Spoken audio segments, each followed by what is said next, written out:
Welcome to the Pineapple Perspective with Troy Hooper. I'm Troy Hooper. This is sponsored by Pepper Lunch Restaurants. I have another distinguished guest today, somebody I've known in the digital verse for a long, long time, actually. We'll get into that, but I think probably maybe 2.5, maybe 2.5, 3 years, even possibly on the digital audio app Clubhouse originally, then on LinkedIn and LinkedIn Lives, and part of a cool community we have online across the hospitality industry. I am joined today by Heather Cox. Heather, welcome. How are you? Hey Troy, how you doing? I'm good, thank you. Awesome to have you. Great to do something one-on-one with you. We've shared a lot of time together in the digital hospitality Clubhouse and LinkedIn Live conversation rooms, roundtables, masterminds, if you want to refer to it as that. And we've had a couple of conversations one-on-one, but really nice to have a chance to chat about you and what you know and what you do and all things Heather Cox in the world, which is a lot of things. I do a lot of things, but you're a pretty busy gal doing a lot of things out there. But before we get started, Heather, we always start the show by asking our guests, what does hospitality mean to you? Hospitality means authenticity and honesty, I feel like. You can't really be hospitable towards somebody if you're not being honest and genuine with that person. A lot of people can put up a front in regards to how people are treated. But if you really want to get to the root of hospitality, I really think that it is about being genuine and being honest with your customer and with yourself about how to run your business. I think that's fantastic. That's one of the more unique answers I've ever gotten to that question. And I think that it's going to make me do some thinking too. That's really awesome. Yeah, I agree. I think if you're not your true and honest self, most people see through that anyway. It's an act, it's a front, it's a performance, so to speak. But if you love what you do, or you love what you're talking about, or you love hosting, or you love whatever those things are that can make you hospitable, I think it's very important to be honest and authentic. And really, authenticity, you can't be authentic if you're not being honest as well, right? That's For pretty sure. cool. Where do you think that comes from? Where did that thesis, where's that mindset about your thoughts about hospitality come from? Well, I have always, and I'm going to quote my friend Alicia Cooper. She says that your moral compass should always be pointing north. I actually met her on Clubhouse too. So I feel as though that I've made a lot of great and genuine, authentic connections through Clubhouse. I come from a small state. I'm in the second smallest state in the country, the state of Delaware. And if you do something not on the up and up, and are not honest and authentic and authentically yourself, people see right through that and they'll call you out. And because, like I said, like Delaware's so small, so you can like throw a rock and hit four people that you know. So the word travels fast in this state. So you always have to be on the up and up. You have to be authentic. You have to be honest with the people around you. Honesty, I think, is one of the biggest things that you can, or like the top number one thing that you should be doing in your business. If you're not transparent and honest, then it's not going to bode well for you. And that's, I think, comes from being a second generation entrepreneur, but also operating in such a small state. Yeah, that's pretty cool. So, Heather, let's tell the audience a little bit about you. We're going to ask and have a conversation around a couple of topics and hopefully bring some great value to the audience. But tell us a little bit about Heather Cox, where she comes from, what she's been doing, what your highest competencies are, and such. And yeah, catch us up on the Heather Cox story so that people know a little bit about you. Yeah, for sure. So I have been operating Heather Cox Codes for over 15 years. I am a WordPress website designer, social media manager, and strategist, content creator. I love technology and artificial intelligence. I like to really understand what artificial intelligence can do for us in our personal lives, but also our work lives and our business lives as well. I am the host of two podcasts. One is Into the Black, coming back in February of 2025, and Dark Mode with my fellow co-host Jane Clark of Brand Swan here in Delaware. She's kind of like my competitor, but we're kind of besties at the same time, which is great. And I am going to be launching a new business in 2025. So I am just been kind of head down, work, just trying to launch this, but also I've been reorganizing my business as well and really working closer and more in depth with my clients, and working with larger entities, like, conference companies and law firms and larger multi-unit restaurant groups. So yeah, it's gonna be a super cool 2025. Yeah. So Heather, let's talk a little bit about some things that I've heard you talk about, and I think I've heard you really academically be able to explain to lots of people in these conversations, audio conversations that I've been a part of with you. That I think we can bring value. Most of the listeners of this show are either restaurateurs, franchisees, franchisors, but also people in the tech side of the business, finance and real estate side of the business as well. But all of us need to communicate. All of us need to share with the world who we are, what we do, why we do it, what's special about what we're offering, and why people should maybe buy from us in some way, shape, or form. And I've heard you give a lot of tips and tricks and tactics, but I've heard you give a lot of very high level thinking around branding and marketing and how we approach communication. And I think some of that comes with an empathy. Like, you're like, look, you got to tell me why I give a shit. Like, why do I even care? Like, you're trying to tell your story, but nobody wants to hear that. They want to hear these things. So I think that you bring a unique perspective. Talk a little bit about the modern day of communication, not just the tips and tactics around what platforms and how to utilize them, but you seem to be on top of the newest technologies and the latest ways to do these things, for scalability, but talk about authenticity too. Sure. So I actually went to Hong Kong Polytechnic University for my most recent certification in managing marketing for the hospitality and tourism industry. And I actually, during that class, they were talking about the Internet 4.0, which is omnichannel omnipresence. And basically, we're in the age, there was an age where, let's say 2.0, where we were, and I may have get this wrong, but we're talking to one customer, right? We're one entity talking to one customer on one platform. But now we really need to have, and they look at it as the Internet 4.0, where there is a omni-channel omnipresence talking to the masses and not just one. Now, it's not the masses as like a whole entire, like, a huge broad of like, I'm talking to every single person. It's really niched down, targeted marketing to a select group of individuals. So you really need to think about how marketing has really shifted from this, okay, now the business is talking to one person and they are kind of making the rules. But now it's kind of shifted towards this omni-channel, multiple channel marketing that requires the company, the entity, brand to really lean in and listen to that niche market so that they really understand what the market is looking for. And that is kind of a lesson in being genuine. If you are listening to your target audience genuinely about everything that they're saying, then it's going to bode well for your business because you're taking cues from that niche down market. And I'm going to point to Duolingo here because they are unhinged at this point with their marketing. They just released a Spotify song that has to do with like you didn't practice your Korean. So now they're going to come after you in Squid Game style. And I just think that's so unhinged, but at the same time, they're listening to their core audience with right now they are a little unhinged. So I just really think that if we listen and we utilize the tools and the technology that we have to aggregate all of that data that is about our target audience, then it is so much easier to listen to what they're saying so that we can pivot and strategize our marketing to really talk to that audience in a genuine, authentic way. And it's going to come off like literally your brand is going to look so much better if you're just being straight and authentic with them instead of just trying to sell all the time. And one of my biggest hacks, and I will say, is if anybody is using artificial intelligence for copywriting, you should write in a perfect present tense using storytelling marketing.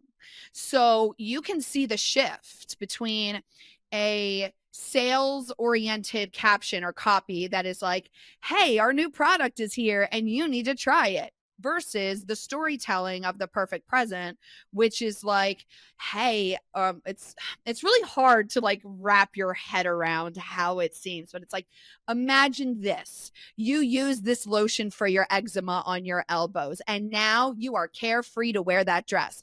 That is literally storytelling marketing in the first person perspective, so that you can people understand and actually gravitate towards that storytelling instead of that sell, which we've all been accustomed to. So I just think that utilizing AI in a smarter way to really listen to your audience and then regurgitate what they want in storytelling, I think is going to be huge for 2025 for sure. Yeah, it resonates with me. At Pepper Lunch, as we're gearing up to start supporting our individual locations as we open new stores over the next few months, you think about the audience at the geographic level. Okay, what's different between the consumers, plural, multiple types of people that might find different reasons to come eat at Pepper Lunch in Pinellas Park, Florida versus ASU, Arizona? And one of the challenges is when we're at ASU, we're on campus. It's 86,000 students, I think 126,000 total people with faculty, staff support, and et cetera. But we got to be careful and not just cater to the students, because there's a whole lot of people. There's 30,000 people, almost 40,000 people probably, that aren't students. They're not 18 to 22, 23 years old, 24 years old. There's a lot of adult graduate students coming there one day a week or one day a month. We got to really think about why they would be interested in Pepper Lunch and what their needs are. Are there needs at different times of the day?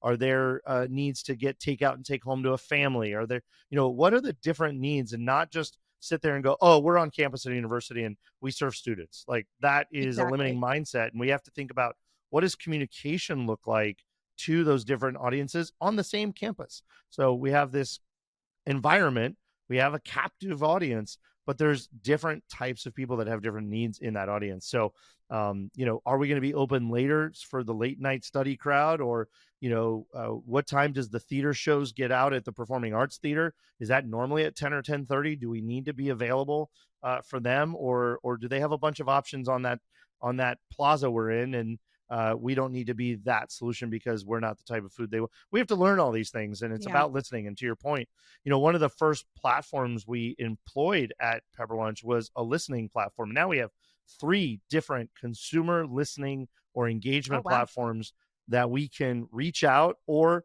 passively listen and then engage. And my goal is to build community. And I'm just saying from Pepper Lunch's perspective, but that is what every business should do. I own a wine bar in Santa Clarita, California with a couple of partners. And, same type conversation is, how can we build and enrich the relationship with our community? What are your tips and tactics about building a relationship, establishing and growing a community for a single operator business or something even larger? How do you think about engagement and community development? For sure. So I kind of look at it as a journey that the customer takes. And I would say, again, back to the omnichannel, omnipresence, especially with what's happening with TikTok being banned in January 19th, everybody really needs to, especially owner operators, they need to make sure that they snag those usernames across all platforms, right? So if TikTok goes down, my username's Heather Cox Codes, but it's also Heather Cox Codes across all social media platforms, because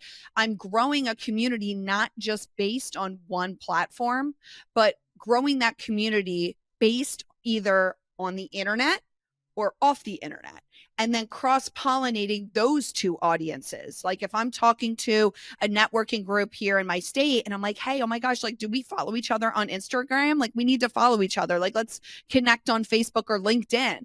And then, people online, if I connect with them, I'm like, hey, let's go do this network. Hey, let's go grab coffee. Let's go grab, some food, a cocktail, whatever. So it's like cross-pollinating those 2 audiences and not really thinking about, okay, well, let's just focus on Instagram or let's just focus on TikTok. Like, as we speak, Troy, Meta, Instagram, and Threads are all down. So it's kind of like, okay, well, now the reason why I still have X is so I can go over just to make sure that I'm not wrong and my internet's not giving me problems, where I can go see if Instagram and Meta are truly down. But just having everybody being able to find you in different locations. And that's why it's really important to have omnichannel, omnipresence, and cohesion across your platforms when it comes to branding. I mean, you're not going to see me here wearing black, all black, and then go to my website and it's bright pink. That's not happening. So you really need to think about, okay, where on the internet is everything cohesive with branding? And then the journey is really important. So let's say that you are a 45-year-old woman looking for a restaurant, and they go to Google first and they find your restaurant on the Google listings, Google My Business listings, and then they click on that, and then they go to your website and they see your menu. But then they don't see anywhere else just to confirm that you're still open. Maybe their hours are out of date. Maybe they don't have updated information. So then the next thing that a customer is going to want to do is go to the social media to verify that that restaurant is open and operating. So you really need to think about all of the different entry points in which your customer is going to find you. It could be Google. It could be Google Maps. It could be iPhone Maps. It could be Instagram. It could be a DuckDuckGo search. It could be a search using ChatGPT. So you really need to think about all of the different entry points for your business in which people will be able to find you, and then make sure that customer journey is seamless across all platforms. And I think that's the biggest takeaway and the biggest thing that I would say for any single operating, entity, or even multi-units. I mean, everything still needs to be cohesive under that umbrella of the main company. So, cohesion. Yeah, I think consistency, right? And understanding who you are and what you have to communicate, but also understanding who the audience is across different segments, different places, times, mindsets, right? It's hard to create content that's niche down to individuals, and it's hard to create content that's niche down to platforms. But the better you can do that, the more authentic you'll be presented, the more you'll be accepted in that way, right? And For by the sure. way, you don't discount any new platforms, right? I'm hearing a lot about Blue Sky, which is, if the founder of Twitter starts a new Twitter called Yeah. Blue Sky, you might want to pay attention to the fact that a lot of people are getting on it. Yeah. And I look, just added myself last week. yeah, we're not. I'm saying it out loud, and we're not yet, right? I've heard of it. I've heard about it. I appreciate what I'm hearing about it. But yeah, even look, just getting your handles right. Just before Yeah. this show publishes, I promise we will have all of our handles on Blue Sky. But showing up, because sometimes being early to a place is a good thing. Now, look, Threads. Everybody thought Threads was going to be the next Twitter because of Elon buying Twitter and making it X. That didn't really pan out, but there's still people on Threads. I hear about Snapchat Spotlight all the time. I have no idea what Snapchat Spotlight is, but I know my Yeah. audience of 50% of the Pepper Lunch customers are under 30 years old. I know they're on it, and I know they're communicating. And so we need to learn it, understand it, and make ourselves available. And then, again, engage authentically, right? Engage in that platform the way that people exist in that platform. Yes. So I think some of that's lost in some platforms from time to time, but I think the core of how each platform was founded and meant, I think that always rings true. So stick Yeah, to the for core and sure. you'll be okay. Especially Yeah. with Clubhouse, where we got connected. At one point because I was such an early adopter, I had like 21,000 followers over there before they switched it all up again. But yeah, being an early adopter, especially in a social media platform, is the best way to go and to be present on it, for sure. Yeah. Yeah, it's the best for new discovery anyway, right? Yeah, Yeah. for sure. So you said the word that in some circles I keep hearing, the dirty word. Don't use the two letters. And like, why are people afraid to talk about or think it's oversaturated? Anything that's new and exciting and innovative is always going to be sort of a wave, and we're riding the wave of AI today.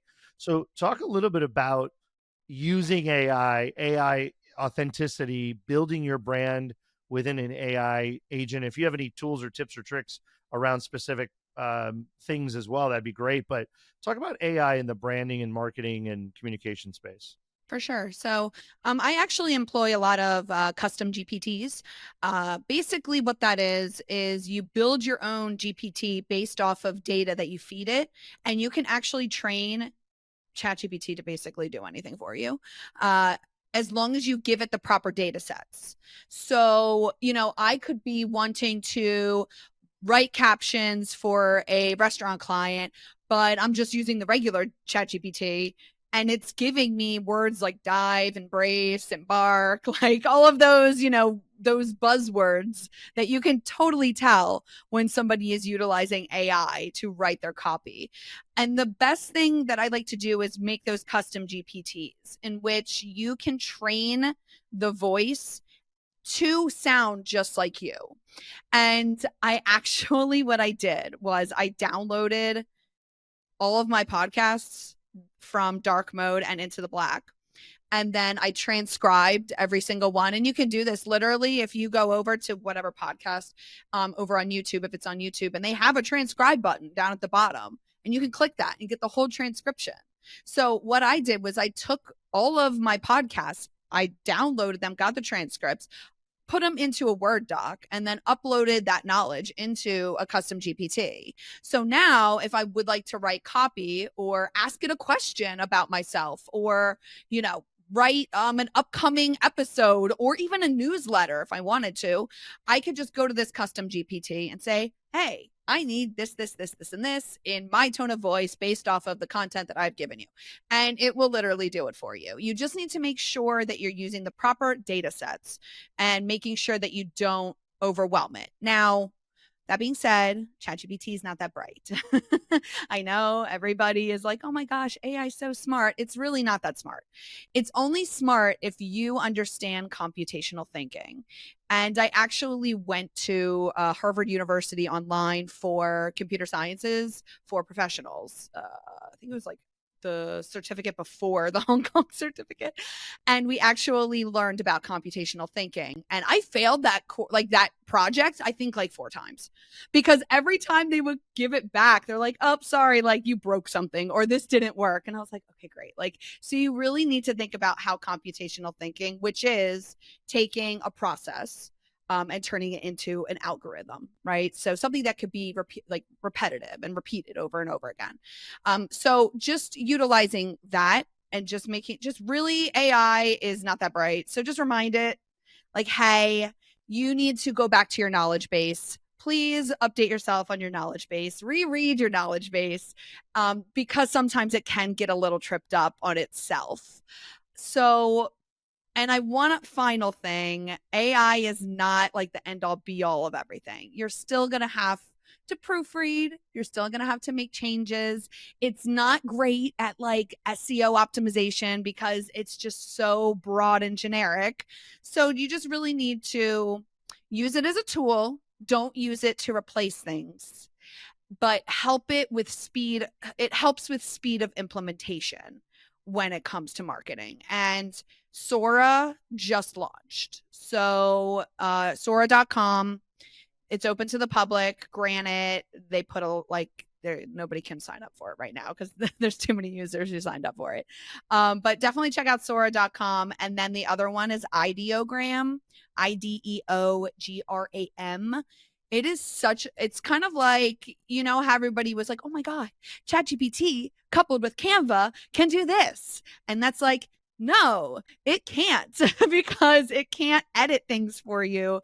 And like, if you tell ChatGPT and Canva, I want a 1080 by 1920 vertical image for a promotional flyer for a coffee networking event, well, it's just going to make everything so generic and stock photo-y and ugly, and then you're just gonna have to go over to Canva and edit it all anyway. And I just think that's a waste of time. But Ideogram, you literally can prompt it and saying, hey, I need a promotional flyer for, a upcoming 5-course dinner and this date and this date, and it will do it for you. You just got to make sure that the spelling is on point. Sometimes the spelling does get messed up. But Ideogram has been a huge helper in time-sensitive graphic design. Yeah, that's interesting. Yeah, we just got very lucky. One of my first hires, or actually first hire officially, at Hot Palette and Pepper Lunch was a technologist who had a lot of interest in AI. And so very early on, we're exactly 18 months into training multiple GPTs. One is Troy Hooper, one is me, and it has some, but needs more of my podcast, needs more of my speaking engagements, because the context and content that I talk about in these different venues are different, and they're Mhm. different versions of me, or different conversations around different topics that need to be recorded, so to speak, into the GPT. So there is one. There's one for Pepper Lunch. About 80% of what we put out in copy is actually generated by AI. It's all proofread, absolutely, to Yeah. your point. But yeah, it's a lot faster because when it gets smarter and it knows the brand better, it knows the voice better, then its outputs are higher quality and more like you and more what you want. So your time to edit goes down dramatically. I remember first 6 or 8 months, it was like, oh my goodness, this is Yeah. repetitive stuff and saying the same thought 7 different ways. Now, I mean, find a word, a sentence, a phrase, maybe just maybe the context of it I want to change a little bit. But I even think that that's really just personal preference in that situation. Yeah. So because we've been training it and feeding it everything for almost 2 years, it's gotten really smart, to the point that there is actually an AI clone of me. There actually was one May of last year. We have been waiting and letting the technologies get better and better and better. And as soon as those lips sync up more perfectly, where I don't look like a weird robot, Yeah. we're probably going to start using it, right? And it won't just be me; there'll be others on our team. And ultimately, like Gary Vee's telling everybody, I agree. You ought to just create an AI agent, a visual, representative of your brand, your company, a companion to your business that you can deploy. And honestly, I think an AI clone or agent is nothing more than a modern day mascot, right? I For mean, a lot of sure. companies I have will and need push back a mascots. little bit. I want to make sure that we continue to humanize the internet. And Sure. there's this really interesting thought process and theory. It's called the dead internet. And I don't know if anybody's heard of this, where basically if you can go over to Twitter and you can find bots that have Yeah. just been arguing with themselves for years. And I just want to make sure that we don't get to the tipping point in which we have employed all of these AI roles, AI models, AI mascots of ourselves. And then the only people consuming the AI selves are more bots, Yeah. views, Yeah. engagement, comments. So I really hope that we use it as a tool and not a replacement, because the dead internet is a thing. And I just would like to try to keep humanity on the internet, because once humanity leaves the internet, it's all over at that point. Yeah. No, I agree with you. I think, as you said, it's a tool for scalability. It's a tool Yes. for it's additive. I think it's additive. It's not replacement. It's additive. Yes. It has to have value. It has to be interesting. It has to work. If people don't like it or want it or engage with it, then it's a useless tool or Yes. or thing that you put out there. So I agree, but I like I said, I'm looking at it more from like a mascot environment. Mhm. Like if we created a persona and a personality that resonated with certain audience, maybe very specific niche audience, right? That Mhm. kind of environment. And thinking about how Web 3.0, as far as like gamification and online universes and in venues and in areas people will Mhm. be in or are in, there could be some interesting versions of the brand or your company or your product that could live in those spaces that would be viewed as being authentic in those spaces, right? Yeah, for Authentic sure. to that context. So that's kind of how I look at it. And there's a Yeah. lot that goes into that, obviously. So Heather, what's coming up? What's new? 2025. You've had, I don't know how many podcasts you host, co-host, created, produce, etc. You're a multi-time TEDx speaker. You've got a lot going on. What's 2025 looking like? What's on the radar? What are you thinking about? And what are you working on? So let's see. In 2025, Into the Black is coming back. That's my podcast. That is, I mean, there may be a little change in that because I'm pitching a TV show tomorrow for my local TV station. So I don't know when this podcast will air, but hopefully I will be getting that. That would be awesome and a lot of fun. And then Dark Mode, the podcast, will be coming back in January of 2025 with my co-host. And then I'm also launching, well, currently I'm back in school at the Stratford Career Institute for another certification. And that certification is actually linked to, well, not linked, but I'm using it and learning because I'm launching a new business in January 2025. So I'm not going to share what the business name is yet, but it will definitely be super cool. And it's definitely a cross section of like all of my loves in my life put together. So super excited. Yeah, it's a lot. It's a lot going on, a lot to manage. But look, if you're listening to this, I'd encourage you to follow Heather Cox, especially on these podcasts. Find the content that she's putting out there on different subjects that you find interesting. She's got a lot of knowledge, a lot of experience. I think you think differently about some things that are provocative and kind of bring a different perspective that is needed. And I encourage folks to follow you. Heather, where can people find you? Yeah, for sure. And thanks for that. I appreciate it. They can find me at Heather Cox Codes on any platform because we go back to that cohesion of usernames, or you can search hashtag Heather Cox Codes on Google, and that will bring up literally every single social media platform, media coverage, and my website. Very good. Very good. Well, Heather, it's been an awesome conversation. Thanks for spending time on the Pineapple Perspective, and look forward to all the things you got coming out in 2025, and we'll follow up with you again soon. Perfect. Thanks for having me. Thank you for listening to the Pineapple Perspective. If you loved today's episode, leave a review and a 5-star rating. I look forward to welcoming you back next time.